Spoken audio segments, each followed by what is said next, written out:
Audio Jungle.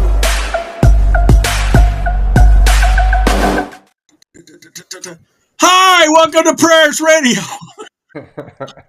I'm Reverend Rich. This is Reverend Paul. Reverend Paul. And we have a very special guest, Reverend Jeffrey Ryan. You like to go by Jeff, right? Yep, Jeff's great.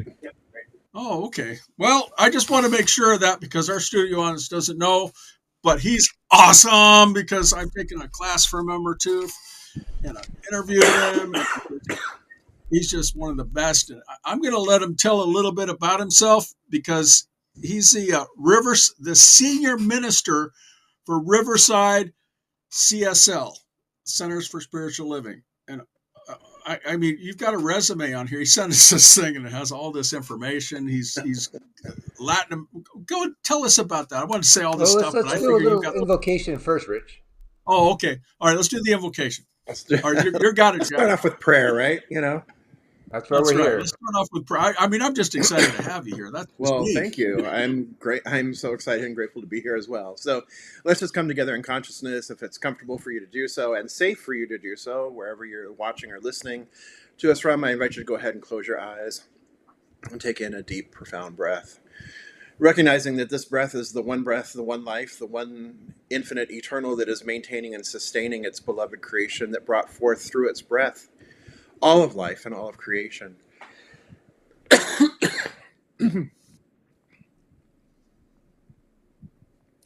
Knowing that it is truly all that there is. I know that I am one with it, that I am inseparable from it, that the very who of who I am is this one life made manifest. I am a divine emanation and impartation of this one life. And as I know that this is true of me, I know that this is true of everyone gathered here this day. Excuse me.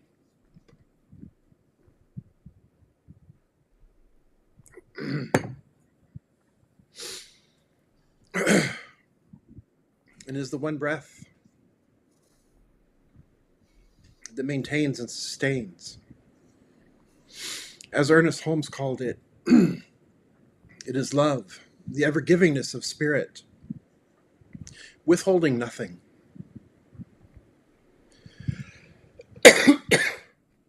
And so I know that this time together unfolds under grace and in perfect ways, in divine right order and divine right action.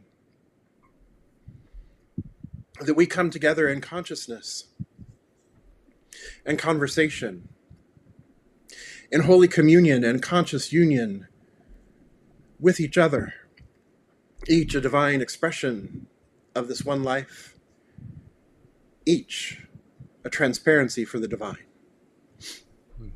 So I do know that this time unfolds under grace and in absolute perfect ways, for it could be no other way. I give thanks for this now, and I release this into law, knowing it is done, knowing it is so. I let it be, and so it is. So it is. Sorry. It's okay. You know, I got to tell you, this is show number 23, Paul. Can you believe it? 23, just on our way. Wow. On our way. So, Jeff, because you like to be called Jeff. Yes. Well, you know, we got to give the Reverend title first, and then we just go to, hey, I'm actually a human being, just like you. You've done so many interesting things inside of CSL. I mean, give us an overview of who Jeff is. Just a quick, brief overview of my roles within CSL. Well, as you mentioned, I'm the Senior Minister of Riverside Center for Spiritual Living here in Riverside, California. I served as the Visioning Team Chair for 3 years, from 2020 to 2023. I also served as the Chair of the, the Chair of the Global Themes Team, creating the global themes for the organization for 3 years.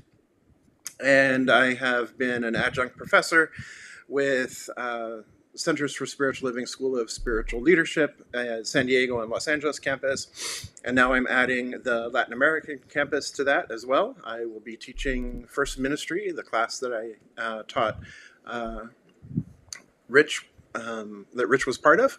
So now I'm doing that in Latin America as well. And I'm also working with, I'm also co-chairing the Convention of the Americas held every year in Chapala. It's a bilingual convention, completely bilingual convention, inviting folks from around the globe, but especially Latin America and North America is where we have most of our participants. So that's happening every year and every summer. So we're looking forward to 2026. So there's lots of good stuff happening. That's just a little bit. I mean, I guess what I sent to you guys was longer than that, but I don't remember what it was. So, well, you that's also have top of mind now. So there you go. He also is the 2022 CSL Meritorious Minister. Yeah. So, AKA Minister of the Year for 2022. Yeah. So there you go. And si habla español. Sí, hablo español. Y Nihongo. So, we can he does. He's 3 languages. If you want to do that today, we can do it. Whatever you want to do, or we can just stay with English. Nein, ich nicht verstimmt. Warum? Warum nicht? Warum nicht verstehst? I speak Swabian. I don't speak German. I mean, they sort of make fun of me over in northern Germany. But anyways. So just bringing this back to prayer, Jeff. Yeah. Can you share with us any tangible results that you got from the use of prayer, especially spiritual mind treatment? Yeah. So spiritual mind treatment really became, from childhood. It was more like, the childhood prayers, Now I lay me. And then we also learned the Lord's Prayer. My grandmother made sure that we learned that. So that's there. But pretty much growing up, I didn't really use prayer until coming into Centers for Spiritual Living and spiritual mind, learning spiritual mind treatment.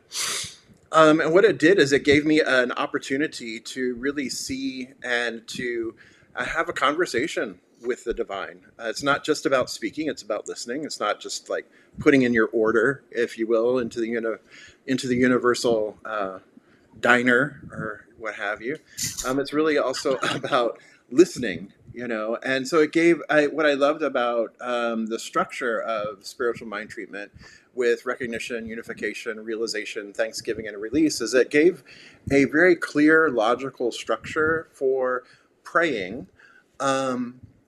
That really allows for a greater understanding and a greater communication with the divine, and to be able to co-create. So, when I first started out, it was more about manifesting and demonstrating things. Princes, palaces, and parking spots. I got my house, I got my prince, and I definitely got a parking spot. So, and then later on, it evolved for me. Into really supporting me in a larger way. When I got my house, it wasn't that I was praying for a 3-bedroom, 2-bath house, that was single story and, outlining it, trying to limit God or limit the divine. What it was is I prayed for a place that felt like home, a place that was a sanctuary, a place that would suit my needs, a place that would suit the needs of my dogs, a place that was beautiful and warm and welcoming and supportive, that would nourish my soul and that would feel like a sanctuary. So that's the way I prayed for it. And lo and behold, what eventually happened is when I was praying, that it was a 3-bedroom, 3-bath house. It was 2-story, but the principal bedroom was on the first floor, so my aging dogs didn't have to do stairs. Each bedroom was separate in the house, so they had separate places in the house.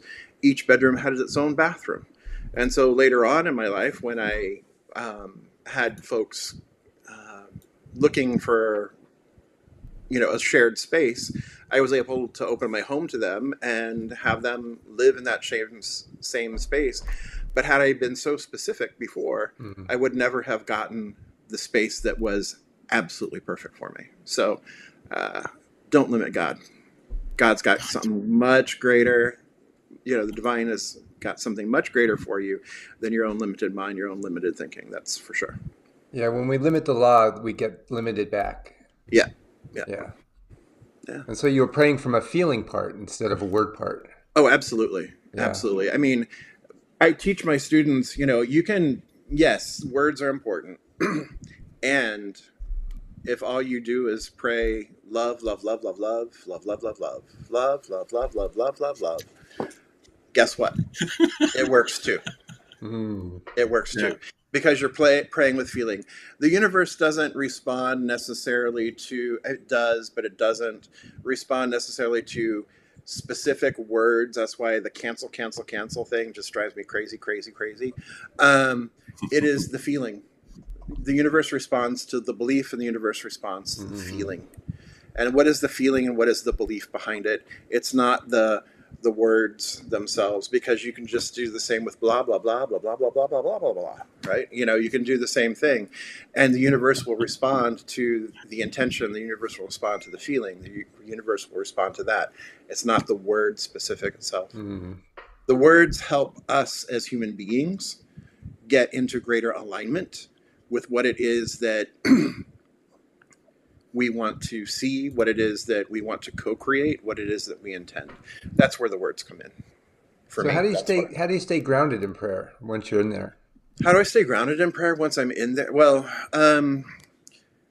once I'm in prayer, I mean, it's not hard to stay grounded in prayer once you're in there. But getting into prayer is more just a centering, and it's a remembering. It's a like I started off at the beginning here, taking a nice deep breath, remembering that there's only one, remembering that that's the truth of who I am, and then relaxing into that and resting into that, and then allowing spirit to have its way. Ernest Holmes said that there's a power for good in the universe and we can use it, which I totally agree with. But the deeper wisdom here is that there's a power for good in the universe and it uses us. And so that's what I mean, that spiritual mind treatment or any kind of prayer is actually a conversation between your higher wisdom self, which is spirit, right?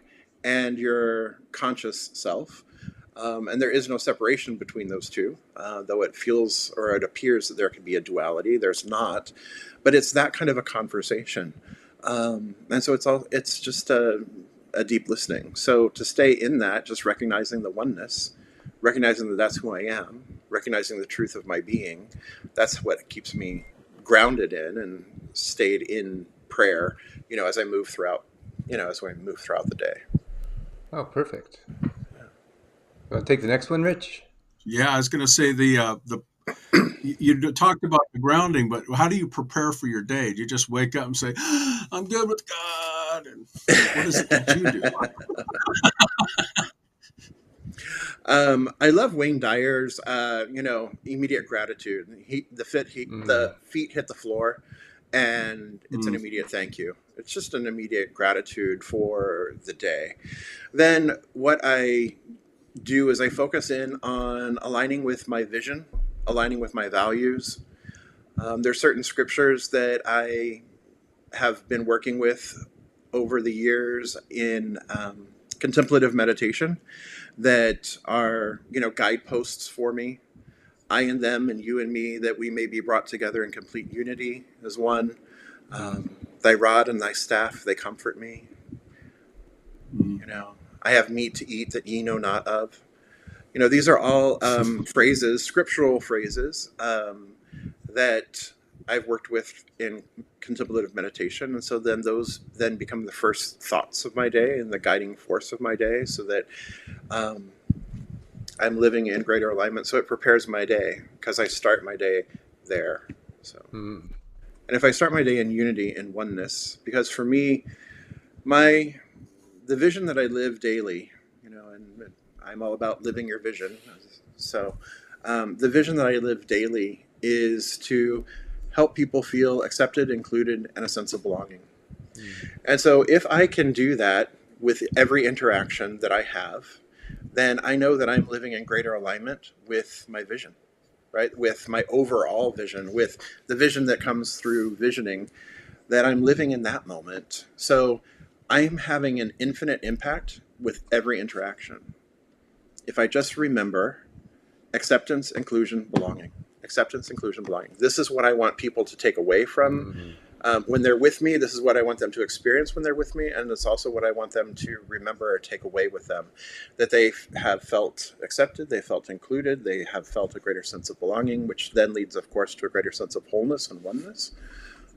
So that's my driving factor. So I put that forefront, and I put that forefront with every interaction. So before we came on today, for example, then I just review that. I was like, okay, I know I've got this in my head, this in my heart, in my consciousness.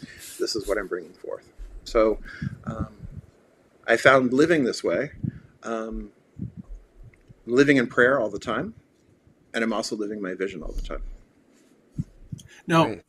you talked in our pre-conversation, hidden stuff, folks. Hidden stuff. You talked that prayer and visioning were sort of intermixed in your life on that. Do you want to give a quick definition of visioning and then maybe how that applies to prayer in your life? Yeah, so visioning was created, life visioning was created or downloaded, if you will, through Michael Bernard Beckwith. It is a meditative practice in which we go within, turn within, and we ask a series of questions, opening up to Spirit's highest idea of our lives or our work or our centers or what have you. You can pretty much use it for anything, but you're opening up to Spirit's highest idea because you're opening up to the higher the higher wisdom that's available to each and every one of us. You're opening up to the greater mind that can then download through our minds and through our consciousness because we are inseparable from it. So we open to Spirit's highest idea, and then we ask a series of questions of what must be released, what must be embraced, and what must we embody, what must we become, and then finally, is there anything else to be known at this time? And we simply make this inquiry, the sacred inquiry, in the silence and allow Spirit to respond. It creates an opening to allow Spirit to respond, and however it responds, sometimes it's words, sometimes it's sounds, sometimes it's sights, smells, what have you, any of the senses, and sometimes it's nothing, which is perfectly beautiful as well. Sometimes it's just quiet. But what this process then does, it allows us then to see how we can better live in alignment with what Spirit's highest idea is, because Spirit always has a higher idea than what our limited minds, our limited human minds could possibly come up with. So we're opening up to that greater idea, that greater purpose, that greater, the greater wisdom, and then living from that place. So then with prayer, then the way that ties in is it helps, that visioning really helps with that listening piece, like I was talking about earlier, that prayer is a conversation, right? It's not just me talking to God and putting in my order, but that it's a deep listening as well.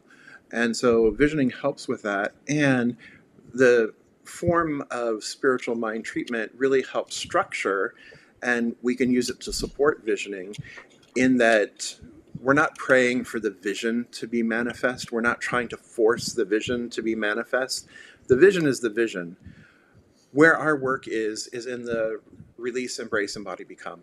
And so then that's where our prayer work really happens, is in the release, embrace, embody, become. So if what's been revealed is that I need to release fear of being seen, right? Fear of visibility, for example. Then I can take that into prayer. And then I can know the truth about that, of releasing the fear of being visible, that Spirit has me, that there's only one power, there's only one presence, that I am divinely guided and guarded and supported and maintained, and no harm could come to me, right? That would be then what I would put into prayer to then help me then release the fear of being visible, for example. So it's just a better way to focus is what you found. It's a On what you better want to way of focusing, which the prayer is a better way of focusing on me coming into alignment with the larger vision, is what I would say. And when you mention Spirit, you don't mean something outside of yourself, correct? No. It's Spirit as you. Spirit as me, Spirit as each one of us. Yeah, no. Right. I mean, there's only one thing happening here. There's only one life happening here, and that's Spirit. It's just showing up as the three of us, or whomever else is watching, listening, right? But no, yeah, it's definitely Spirit within that Now, higher have you wisdom. seen- So Have you seen over time how your prayer has evolved? Oh yeah. Like I said, from little kid time, it was, the rote prayers that were taught as children, to SMT, praying for things, to demonstrate things. And then it became SMT, spiritual mind treatment, to with the feeling, kind of like what I was sharing about the house, or SMT to support my own spiritual growth, like I was just sharing about visioning. And now with prayer, where it's evolved to for me is I rarely do full-blown spiritual mind treatments for myself. Usually where I find that is when I am anchoring visioning or when I'm praying with others. Because what I find with myself now is that I drop into that space that we call recognition and unification, and then it's just an affirmation, and then gratitude and release. So I'm not necessarily saying, speaking the words of recognition and unification as much as dropping into that known sense, that embodiment. And then in that embodiment, then affirming truth. And you're usually affirming spiritual truth rather than, princes, palaces, and parking spots. And when you say embody, you mean the feeling, correct? Yeah. Yeah. It's a deep feeling, that I don't need to. And I think this is where visioning and spiritual mind treatment or prayer have really come together and worked well for me, is that because I can tap in so quickly because of the visioning process, it doesn't take me long to feel that unification within me, so that I'm not having to kind of convince myself through recognition and unification that there's only one life and that life is God and that life is perfect and that life is my life now. I'm not having to try and convince myself of that with anything. It's just a dropped in, a known sense, a felt sense, an embodied sense, and then it's a deep knowing from within. So when I teach knowing, like there's that phrase that we know that we know that we know, right? So when I teach that phrase or when I teach that concept, there's the knowing here, there's the I know, which is a conscious knowing. It's a mental or intellectual awareness. Then there's a heart awareness, an emotional knowing, right? And then there is the gut awareness or the gut knowing, which is, it kind of becomes your intuition. So it's a I know, and then the gut that I know, right? But I've, since working with the Latin American community, our Latin American practitioners and directores espirituales, spiritual directors, who are ministers in Latin America, I've also come to recognize that there is this knowing as well, the knowing of the hand. So it's a I know that I know that I know that I know. And what this knowing is it's a deeper embodiment, so much so that you begin to live your life, you begin to share it, you begin to express it out into the world and sharing it with others. So it becomes a knowing of action rather than just an internal knowing. As Ernest Holmes said, right, that, treat and move your feet. It's not just about prayer. You also have to accompany that with action, And so this I know that I know that I know that I know is that deeper embodiment. So Yeah, I like how Ernest Holmes, what you just said, treat and be inspired to move your feet. yeah, So that inspiration, and they always say it's easier to know than to explain how you know. right, And that's what you're talking about. yeah, because it's Yeah. at a deeper level of knowing, you can't really explain it. You just know. So we're at the 5 minute mark, and so what we want to mainly get from you is your take on how do you explain this philosophy to somebody that has no clue about what we're talking about. The way I usually explain it is that Ernest Holmes, the founder of Centers for Spiritual Living and the founders of this philosophy, studied all the great world's traditions, both religious traditions and philosophies and science as well, and found the golden thread of truth in all of it. And in all of that, there is a oneness. In all of it, it comes down to there is only one. And we see quantum physics demonstrating this, today as well. So it comes down that there's only one, and that we are inseparable, that we're all made of the same one, that we are all the same energy, the same life force, just showing up in different forms. And so because of this only one, there's that infinite intelligence that has this great order here. And we are conscious, and consciousness is the ground of all being. And so we are then able to tap into that same consciousness that created us to co-create our own reality, to co-create our lives, to co-create our own reality. And so very simply put, we change our thinking, we change our life. But it's not just changing our thinking, it's changing what we believe about ourselves, what we believe about the world, how we see the world, how we see our perspectives, and taking responsibility for that. And in so doing, then we have a greater impact in the world. Wow, that's perfect. Now, is there a favorite Ernest Holmes quote that you like? Yes, and of course, it has to do with visioning, right? Actually, it comes from Sermon by the Sea. It's the very last line of Sermon by the Sea, and which he gave at Asilomar in 1959, his last Asilomar.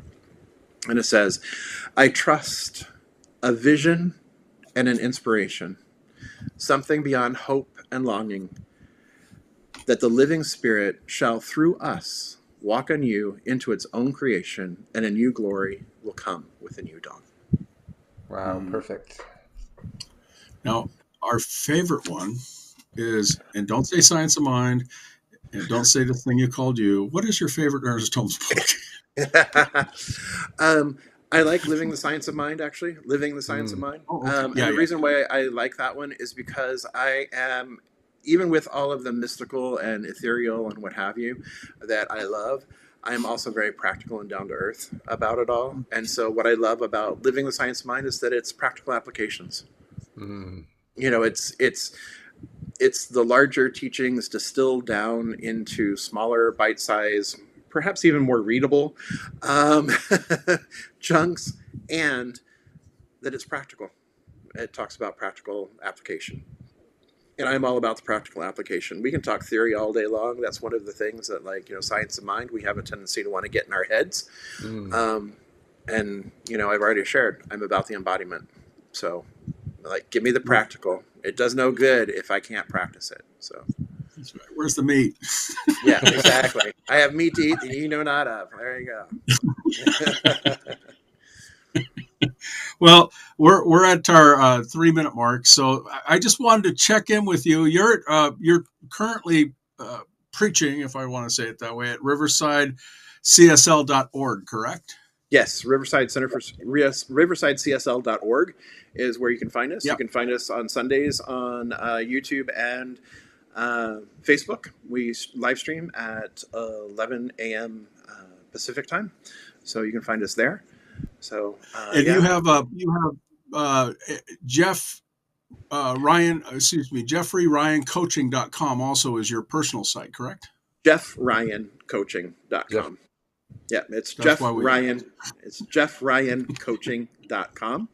And that's my personal website. You can go there, where I share with you visioning and alignment, getting folks into alignment, reinventing themselves, where I'm really using the applications that we have here in our faith and philosophy in a real way to help folks out. So there's all kinds of ways for you to work with me. Getting into alignment is one of them, and visioning is yet another. So that's a great place. So JeffRyanCoaching.com. And then that was the tap.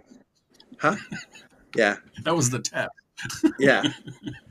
And you have a book, I think. Yeah, we have a book coming out next week, Tuesday, on September 9th. I am part of an anthology called Infinite Impact, Stories of Alignment. And in that, you can read my story, Playing Fort. It talks about me really having built walls in my life early on, and then realizing they became a prison and then breaking through them. And so that's in that book too. So go to Amazon and order that. That is Infinite Impact: Stories of Alignment. That is coming out on Tuesday, September 9th. And you can order the Kindle then too, and then you have it in your hot little hands immediately. You don't have to wait for Prime to deliver it to you the next day or a few days later and start reading it. And it's great. I'm in it with 13 or 12 other authors, all talking about the infinite impact of getting into alignment, really getting into alignment and living from that place of alignment. So what we'll do is we'll put that inside the show notes, plus all the information that you've given us. Paul, do you want to ask the last question, the takeaway one? Which one? I think we've answered everything, right? No. What is the thing that you want our listeners and viewers to take away from this talk? That really the answer lies within. That the Spirit is within you. It is guiding you. It is directing you. It is, imparting its wisdom to you constantly. Just listen. Listen. Use the tools of visioning. Use the tools of spiritual mind treatment. Use the tool of prayer. Attune with it. Get in alignment with it. And your life will unfold in ways that you cannot even begin to possibly imagine. Perfect. And so it is. So it is. So we'll have you pray us out, and then we will call it a day. And how awesome it is to have you here. It's been great to be with both of you as well. So once again, just returning into that place of consciousness, recognizing the one life, and how grateful I am to have had this conversation with these beloveds, and the beloveds listening and watching, knowing that this conversation has been enriching for all. I am grateful for the love and the joy and the opportunity that has been shared here with me as well. I'm so grateful for this beautiful expression and for this ministry that Rich and Paul have stepped into, sharing the importance of prayer, answering the call on their lives, and inviting others into their playground so that we may play together. And so I simply let this be. And so it is.